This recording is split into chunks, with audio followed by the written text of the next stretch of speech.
विधान परिषदेचे विरोधी पक्षनेते अंबादास दानवे आपल्यासोबत आहे। आज तुम्ही दानवे साहेब मुंबई युनिव्हर्सिटीमध्ये दाखल झालात, अचानक काय झालं? अचानक नाही आलो, मी ठरवून आलेलो आहे। अचानक नाही आलो, सूचना देऊन आलेलो आहे, 8-10 दिवसापूर्वी बोलून आलेलो आहे।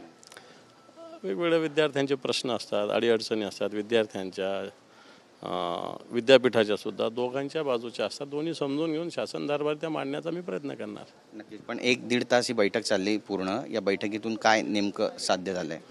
बैठक म्हणजे मला जाणून घ्यायचं होतं की मुंबई विद्यापीठ काय काय करते, कोणते कोणते कोर्सेस आहे, अकॅडमिक काय काय करते, हे मला जाणून घ्यायचं होतं। कारण मग असंच मुंबई विद्यापीठ जे करतं ते अन्य विद्यापीठ, कारण मुंबई विद्यापीठ हे आंतरराष्ट्रीय दर्जाचं विद्यापीठ आहे आणि त्यामुळे बाकीच्या विद्यापीठांनी सुद्धा मुंबई विद्यापीठाचा आदर्श घेतला पाहिजे असं मला वाटतं। आता मी मराठवाड्यातून येतो, मराठवाड्यात 2 विद्यापीठ आहे, स्वामी रामानंद तीर्थ आहे, डॉक्टर बाबासाहेब आंबेडकर आहे। दोन्ही ठिकाणी याच्यातलं काय घेता येईल का ते माझा बघण्याचा प्रयत्न होता।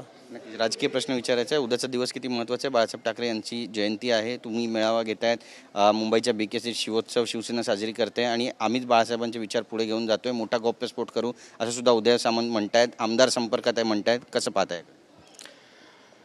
हे पहा, तुम्हाला रोज सांगावं लागतं की आम्हीच वारसदार। जो खरा वारसदार याला सांगावं नाही लागत की आम्ही वारसदार आहोत म्हणून, ही काही सांगण्याची गरज पण नाही। आणि जगाला माहीत आहे शिवसेना प्रमुख मान्य बाळासाहेब ठाकरे यांची संघटना उद्धवजी ठाकरे साहेबांच्या नेतृत्वाखाली उद्धवजी पुढे घेऊन जातात आणि त्यांच्यासोबत आम्ही सगळं काम करणारे लोक आहोत।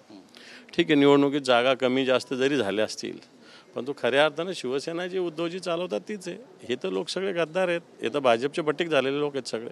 नक्कीच, अंजली दमन यांनी आज एक मोठा आरोप केला बीड संदर्भामध्ये आणि त्यांनी म्हटलं आहे की बरेच घोटाळे आहेत, धनंजय मुंडे यांनी पण राजीनामा द्यायला हवा आणि 62 कोटींचं एक मनी ट्रायल आहे ते सुद्धा त्यांनी समोर आणलं आहे।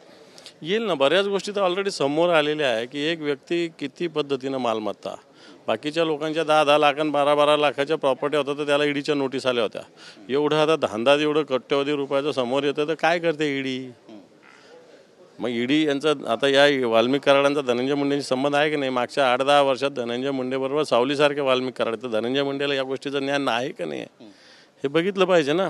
शेवटी धनंजय मुंडेंचा राजीनामा झालाच पाहिजे, त्याच वेळी हे प्रकरण थांबणार। वाल्मिक कराड यांना 14 दिवसाची न्यायालयीन कोठडी सुनावण्यात आली, या प्रकरणामध्ये काहीतरी धांदली वाटते तुम्हाला? 100% वाटते, 100% वाटते की एवढी मोठी केस आहे, याच्यात अजून यांचं पोलीस कस्टडीतच असायला पाहिजे होतं। अजून अनेक तपास बाकी आहे, एक आरोपी यायचा बाकी आहे, फोन जप्त व्हायचे बाकी आहे, व्हिडिओ बाहेर यायचे बाकी आहे आणि न्यायालयीन कस्टडी कशी काय होते? नक्कीच, धन्यवाद आमच्याशी बातचीत केल्याबद्दल। कॅमेरा पर्सन योगेश गुरवसह गिरीश गायकवाड, TV9 मराठी, मुंबई।